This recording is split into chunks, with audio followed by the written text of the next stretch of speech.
اور زیادہ دیر گفتگو کا سلسلہ نہیں چلے گا، مگر میں چاہتا ہوں کہ جتنی دیر 10-15 منٹ آپ مجھے سنیں، توجہ کے ساتھ سنیں۔ آج حضرت سیدنا صدیق اکبر رضی اللہ تعالیٰ عنہ کا جشن منایا جا رہا ہے، تو فیضان حضرت سیدنا صدیق اکبر ہم حاصل کریں گے نا انشاءاللہ۔ نحمده ونصلي ونسلم على رسوله الكريم اما بعد فاعوذ بالله من الشيطان الرجيم بسم الله الرحمن الرحيم والذي جاء بالصدق وصدق به اولئك هم المتقون صدق الله مولانا العظيم وبلغنا رسوله النبي الامين الكريم ونحن على ذلك لمن الشاهدين والشاكرين والحمد لله رب العالمين۔ بارگاہ رسالت و علیہ رسالت میں جھوم کر ہدیہ درود پیش فرمائیں۔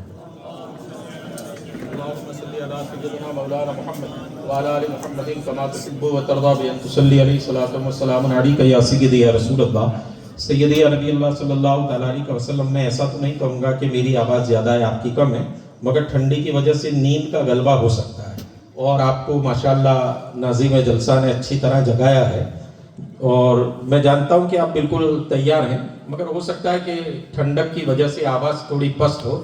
تو آئیے ہم دربار حضرت سیدنا صدیق اکبر میں اپنی عقیدتوں کا خراج پیش کریں۔ مولانا قسمت اللہ سکندر پوری کہتے ہیں کہ اس واسطے رکھتے ہیں جدا شان ابو بکر۔ میں یہ جو بول رہا ہوں وہ اردو ہے کہ عربی ہے؟ اردو ہے نا؟ زبان اپنی ملتی جلتی ہے کہ نہیں؟ میں بھی مرشد کر ہاں، تو پھر سبحان اللہ کہتے ہیں ماشاءاللہ۔ اور اتنی دیر تک آپ یہ کچھ ہی شعر پڑھوں گا، 3 یا 4، کیونکہ آج اشعار کا جو حق ہمارے ناظم جلسہ نے ادا کیا ہے نا۔ اچھا، اللہ ان کے علم میں عمر میں برکتیں عطا فرمائے۔ ہاں تو توجہ ہے آپ کی۔ اس واسطے رکھتے ہیں جدا شان ابو بکر، اس واسطے رکھتے ہیں جدا شان ابو بکر، دربار رسالت کے ہیں دربان ابو بکر، دربار رسالت کے ہیں دربان ابو بکر۔ مکے میں رہے ساتھ مدینے بھی گئے ساتھ، مکے میں رہے ساتھ مدینے بھی گئے ساتھ۔ ایثار و محبت کی ہے پہچان ابو بکر، ایثار و محبت کی ہے پہچان ابو بکر۔ اور یوں ہی نہیں رتبے میں ذیشان ابو بکر، یوں ہی نہیں رتبے میں ذیشان ابو بکر، ایثار و محبت کی ہے پہچان ابو بکر۔ اور اسلام کا احسان ہے ہر ایک پہ، لیکن سرکار کی حدیث پاک بھی ہے، اسلام کا احسان ہے ہر ایک پہ، لیکن اسلام پہ آپ کا احسان ابو بکر، اسلام پہ آپ کا احسان ابو بکر۔ اور ہر دشمن اصحاب پہ ٹوٹے گی قیامت، ہر دشمن اصحاب پہ ٹوٹے گی قیامت۔ ہے آج میری نظم کا عنوان ابو بکر، ہے آج میری نظم کا عنوان ابو بکر۔ درود پاک پڑھنے، اللہم صلی علی سیدنا مولانا محمد وعلی آل محمد کما تحب و ترضی بأن تصلی علیہ الصلوۃ والسلام علیک یا سیدی یا رسول اللہ سیدی یا نبی اللہ صلی اللہ تعالی علیہ وسلم۔ میں نے قرآن پاک کے 24ویں پارے کی آیت کو پڑھا ہے، ایک چھوٹا سا ٹکڑا ہے اس کا۔ اس آیت مبارکہ میں اللہ جل وعلا ارشاد فرماتا ہے والذی جاء بالصدق، اور وہ سچ لے کر آ گئے،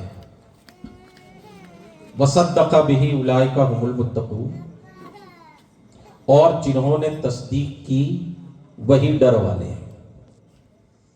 مفسرین کرام فرماتے ہیں کہ والذی جاء بالصدق، یہاں صدق جو سچائی لے کر آیا وہ ذات محمد ہے، اور وصدق اولئک ھم المتقون، یہاں جس صدقہ میں جس کا ذکر ہے وہ ذات سیدنا ابو بکر صدیق رضی اللہ تعالیٰ۔ اللہ تعالیٰ نے حضرت سیدنا ابو بکر صدیق رضی اللہ تعالیٰ عنہ کو صدیق بھی کہا، متقی بھی کہا، صدیق بھی کہا اور متقی بھی کہا۔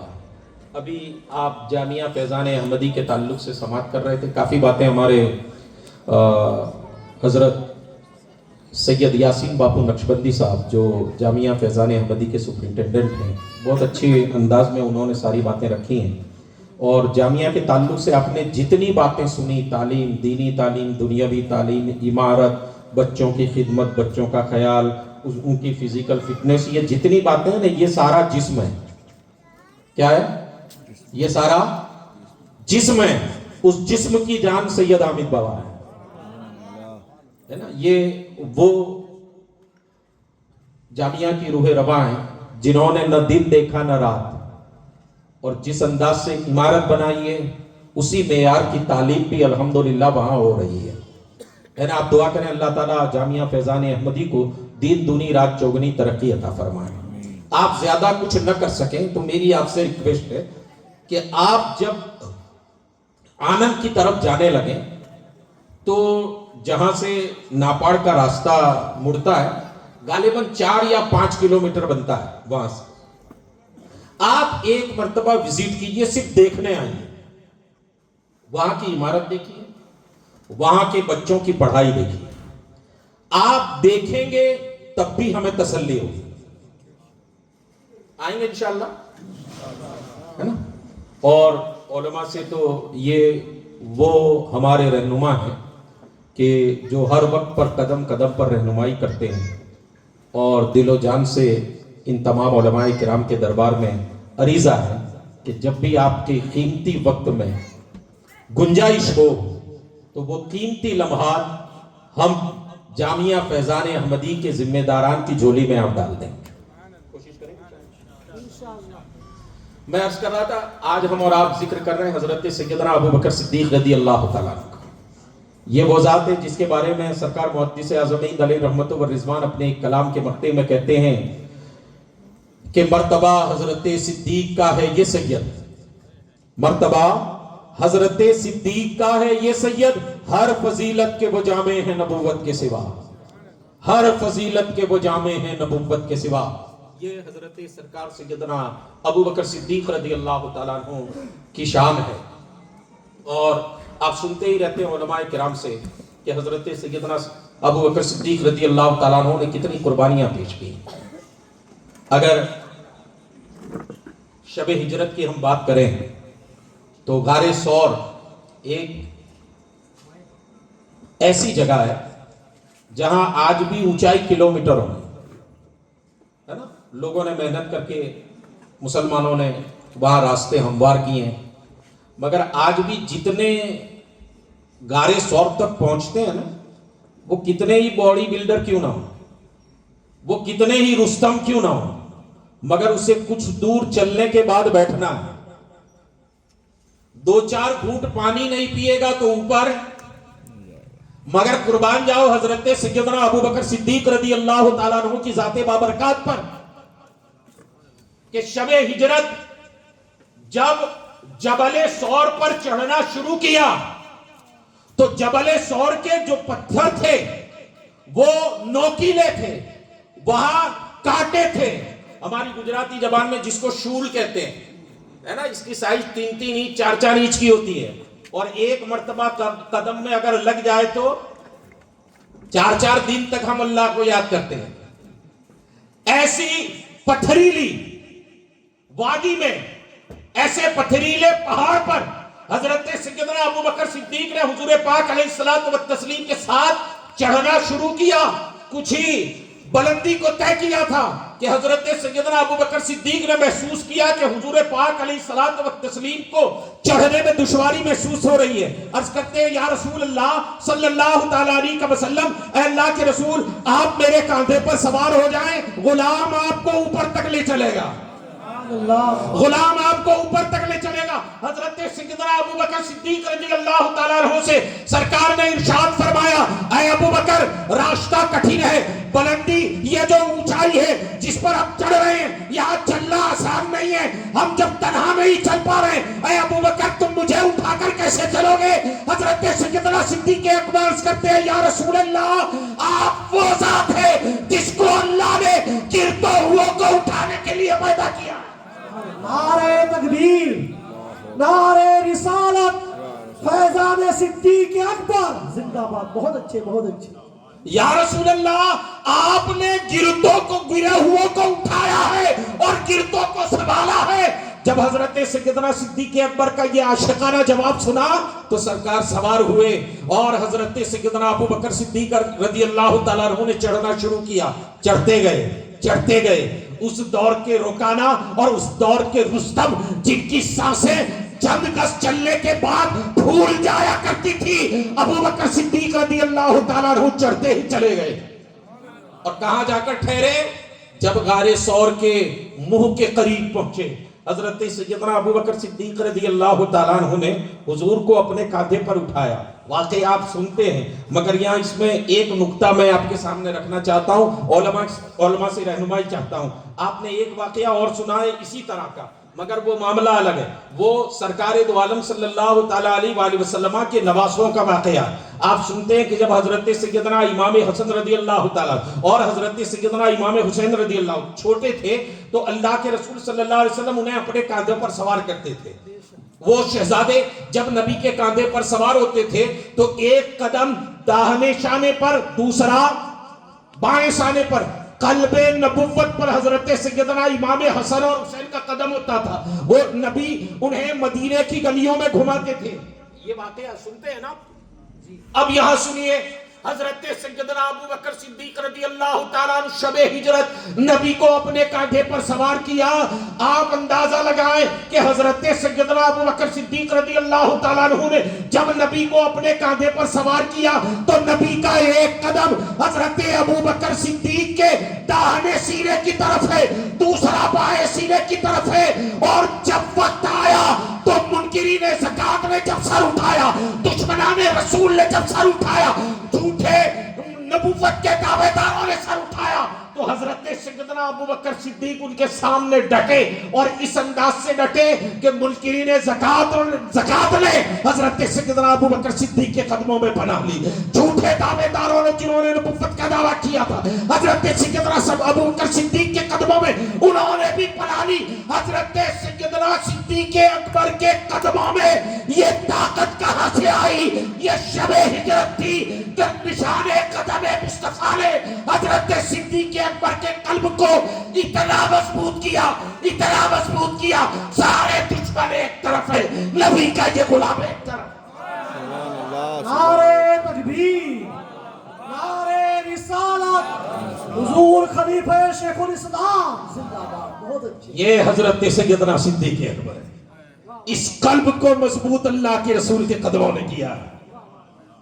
اس قلب کو مضبوط اللہ کے رسول صلی اللہ تعالیٰ علیہ وآلہ وسلم کے قدموں نے کیا ہے. واقعہ تو میں نے جیسا عرض کیا حضرت سیدنا امام حسن اور حسین کا. حضرت سیدنا امام حسین میدان کربلا میں جو واقعہ بڑا مشہور ہے نا، پورا گھر بار لٹا دیا، خاندان کٹوا دیا ہے نا. جب آپ چلے میدان میں تو آپ نے میدان میں جانے کے بعد بھی خطبہ ارشاد فرمایا، کہا اب بھی رک جاؤ، اب بھی بات مان لو. برادران ملت اسلامیہ، آج ہمارے سامنے اگر ہمارے جوان بیٹے کو ذبح کر دیا جائے، ہمارے جوان بیٹے کا خون بہا دیا جائے، میرا اور آپ کا کیا حال ہوگا؟ جس گھر کے دو بیٹے یا دو خاندان کے دو لوگوں کو مار دیا جائے تو ہمارے یہاں تو معاملہ یہ ہے کہ تو ایک تھپڑ مارے گا تو میں بولا نا کتنی ماروں گا؟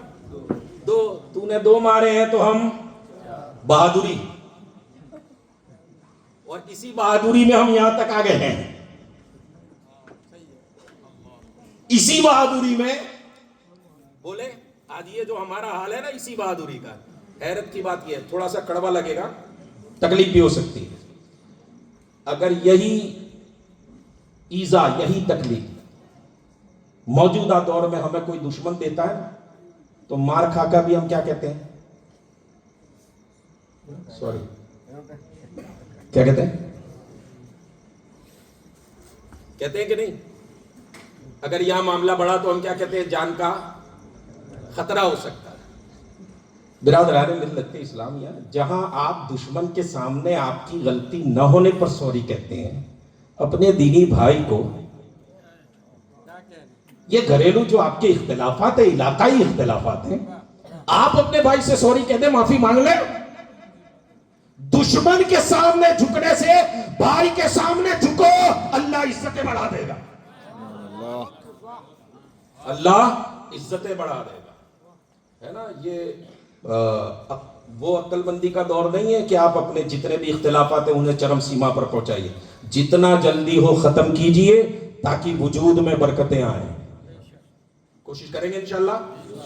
خیر، حضرت سیدنا صدیق اکبر رضی اللہ تعالیٰ عنہ، یہ وہ عظیم شخصیت ہے کہ میں نے عرض کیا کہ رکانہ اور رستم جیسے پہلوان بھی ہونا تو کچھ گز چڑھنے کے بعد اس کی سانسیں پھول جاتی ہیں، پانی پینے کی ضرورت ہے۔ حضرت سیدنا ابو بکر صدیق رضی اللہ تعالیٰ شب ہجرت جب چلے تھے نا تو جانتے تھے کہ ساتھ میں کھانے پینے کا سامان نہیں ہے، مگر جب غار ثور کے منہ پر پہنچے، صاف کیا غار، اور غار کے جتنے سوراخ تھے سب کو آپ نے ایک روایت کے مطابق اپنا امامہ مبارک، ایک روایت کے مطابق اپنا جبہ، اسے پھاڑ پھاڑ کر آپ نے سارے سوراخ بند کر دیے، ایک باقی رہ گیا، وہاں آپ نے اپنا انگوٹھا لگایا تھا، واقعہ مشہور ہے۔ میں یہ کہنا چاہتا ہوں کہ جب غار صاف ہو گیا، حضرت سیدنا ابو بکر صدیق رضی اللہ تعالیٰ عنہ نے اندر سے آواز دی، حضور تشریف لے آئیں، غار آپ کے شایان شان ہو چکا ہے، غار آپ کے شایان شان ہو چکا ہے۔ برادران ملت اسلامیہ، حضرت سیدنا صدیق اکبر کے یہ جملے ہمارے لیے ایک راستہ اور ایک مشعل راہ ہے، اور وہ یہ ہے کہ حضرت سیدنا صدیق اکبر نے حضور پاک علیہ الصلوۃ والتسلیم کو بلانے سے پہلے غار کا جتنا گرد و غبار تھا صاف کر دیا، جتنے جالے تھے صاف کر دیے، جتنے اندر کیڑے مکوڑے تھے صاف کر دیے۔ پتہ چلا کہ جب اللہ کے رسول صلی اللہ تعالی علیہ وسلم کو بلانا ہو تو فضا پاکیزہ ہونی چاہیے، واتاورن صاف ستھرا ہونا چاہیے۔ حضرت سیدنا ابو بکر صدیق پیغام دیتے ہیں، عاشق رسول ہونے کا دعویٰ ہے تو اپنے دل کو بھی صاف کر، تیرا دل کیڑے سے پاک ہونا چاہیے، تیری زبان پاکیزہ ہونی چاہیے۔ جب دل صاف ستھرا ہو جائے گا تو اس دل میں اللہ کے رسول کے جلوے نظر آئیں گے، اللہ کے رسول کے جلوے نظر آئیں گے۔ میں عرض کر رہا تھا جب اللہ کے رسول صلی اللہ علیہ وسلم تشریف لے آئے نا تو حضرت سیدنا ابو بکر صدیق رضی اللہ تعالیٰ عنہ عرض کرتے ہیں، حضور مجھے مناسب تو نہیں لگتا مگر عرض کرنا چاہتا ہوں۔ سرکار دو عالم صلی اللہ علیہ وسلم نے ارشاد فرمایا، ابو بکر کیا کہنا چاہتے ہو؟ کہا حضور اتنی بلندی کو طے کیا ہے، آپ کو میں نے اپنے کاندھے پر اٹھایا، میں یہ نہیں کہتا کہ میں تھک گیا ہوں، مجھے کمزوری محسوس ہو رہی ہے نہیں کہہ رہا ہوں، مگر حضور پیاس کی شدت ہے، پیاس کی شدت ہے، مجھے پیاس محسوس ہو رہی ہے۔ حضرت سیدنا ابو بکر صدیق جانتے تھے پانی ہے نہیں، پانی نہیں ہے، کھانے کا کوئی سامان نہیں ہے۔ حضرت سیدنا ابو بکر صدیق رضی اللہ تعالیٰ عنہ جیسا بہادر، حضرت مولا کائنات مولا علی مشکل کشا کرم اللہ تعالیٰ وجہ الکریم فرماتے ہیں، حضرت سیدنا ابو بکر صدیق جو حضور کو اپنے کاندھے پر لے کر جبل ثور پر غار ثور میں پہنچے ہیں، یہ کام ابو بکر جیسے بہادر ہی کا ہو سکتا ہے، یہ کام ابو بکر جیسے بہادر ہی کا ہو سکتا ہے۔ یعنی پتہ چلا کہ بہادروں میں سب سے زیادہ بہادر حضرت سیدنا ابو بکر صدیق رضی اللہ تعالیٰ، اتنے بہادر، اتنے عقلمند، اتنے زبردست عاشق رسول، اتنے زیادہ سرکار دو عالم صلی اللہ تعالیٰ علیہ وسلم کی بارگاہ کا ادب کرنے والے، مگر عرض کرتے ہیں یا رسول اللہ گلا سوکھ رہا ہے، پیاس کی شدت ہے۔ سوال تک تو میں بھی چلو ٹھیک، غلام ہے آقا سے نہیں کہے گا تو کس سے کہے گا؟ حضرت سیدنا ابو بکر صدیق کے سوال تک بات ٹھیک ہے، مگر جواب نے اور حیرت میں ڈال دیا، جواب نے اور حیرت میں ڈال دیا۔ حضرت سیدنا ابو بکر صدیق نے عرض کیا، حضور پانی کی طلب ہے، گلا خشک ہو گیا ہے، زبان سوکھ کر کاٹا ہو رہی ہے، اے اللہ کے رسول اگر پانی مل جاتا تو میرا جو گلا ہے اسے پانی مل جاتا، راحت ہو جاتی، زبان کا جو سوکھا پن ہے وہ ختم ہو جاتا۔ سرکار دو عالم صلی اللہ علیہ وسلم نے ارشاد فرمایا، اے ابو بکر اندر چلا جا، جہاں غار میں تھے نا سرکار نے فرمایا اے ابو بکر اور اندر چلا جا۔ حضرت سیدنا ابو بکر صدیق نے سوال نہیں کیا، یا رسول اللہ آپ بھی پہلی بار آئے ہیں، میں بھی پہلی بار آیا ہوں، آپ بھی پہلی بار آئے میں بھی پہلی بار آیا ہوں۔ آپ نے ارشاد فرمایا ابو بکر اندر چلا جا۔ حضرت سیدنا ابو بکر صدیق اندر گئے تو دیکھا کہ ایک چشمہ بہہ رہا ہے، ایک چشمہ بہ رہا ہے اور حضرت سیدنا ابو بکر صدیق کہتے ہیں میں نے پانی پیا اور پانی پیا تو مکے میں ساری زندگی گزری تھی مگر ایسی ٹھنڈک محسوس نہیں ہوئی، پانی میں اتنی مٹھاس میں نے کبھی نہیں دیکھی، میں نے پانی پی لیا اور جب باہر آیا عرض کیا یا رسول اللہ صلی اللہ تعالیٰ علیہ وسلم، میں نے تو ویسے ہی عرض کیا تھا کہ یا رسول اللہ پیاس ہے، آپ کے کچھ کلمات بھی ہوتے تو تسلی ہو جاتی۔ اللہ کے رسول صلی اللہ تعالیٰ علیہ وسلم نے ارشاد فرمایا ابو بکر جو پانی تو پی کر آیا ہے نا یہ اس دنیا کا نہیں ہے، اللہ نے حوض کوثر کی نہر کو اس میں جوڑا ہے، حوض کوثر کی نہر کو اس میں جوڑا ہے۔ برادران ملت اسلامیہ واقعہ ایک ہے مگر اس میں دیکھیے کتنی باتیں ہیں۔ سرکار دو عالم صلی اللہ تعالیٰ علیہ وسلم نے بتا دیا کہ پانی اندر ہے، نبی کا علم ہے، پانی اندر ہے۔ حضرت ابو بکر صدیق نے پیا، انہیں پتا نہیں تھا کہ میں پانی تو پی رہا ہوں مگر کہاں کا ہے، کیسا ہے، نبی نے بتایا جنتی ہے، حوض کوثر سے آیا ہے۔ برادران ملت اسلامیہ یہ نبی کا علم غیب ہے اور حضرت سیدنا ابو بکر صدیق کا یہ عرض کرنا، میں نے پہلے کہا تھا نا کہ حضرت سیدنا ابو بکر صدیق جیسا عقل مند، ایسا بہادر، ایسا سوال کیسے کر سکتا ہے، مگر اب عشق رہنمائی کر رہا ہے کہ حضرت سیدنا ابو بکر صدیق نے جیسا دربار رسالت کا ادب کیا، حضور کا ادب کیا، ایسا کوئی نہیں کر سکا۔ تو اب اس سوال کی گہرائی پتہ چلتی ہے، گویا حضرت سیدنا ابو بکر صدیق جانتے تھے کہ میں جس سے سوال کر رہا ہوں اسے اس کے پاس کسی بھی جگہ پر پانی مانگا جائے گا، یہ پانی پلانے پر اللہ تعالیٰ نے اسے قدرت عطا فرمائی ہے، اللہ تعالیٰ نے اسے قدرت عطا فرمائی ہے۔ حضور شیخ الاسلام والمسلمین فرماتے ہیں کہ مختار کائنات ہے، جو چاہو مانگ لو، میرے نبی حیات ہیں، جو چاہو مانگ لو۔ وآخر دعوانا الحمدللہ رب العالمین۔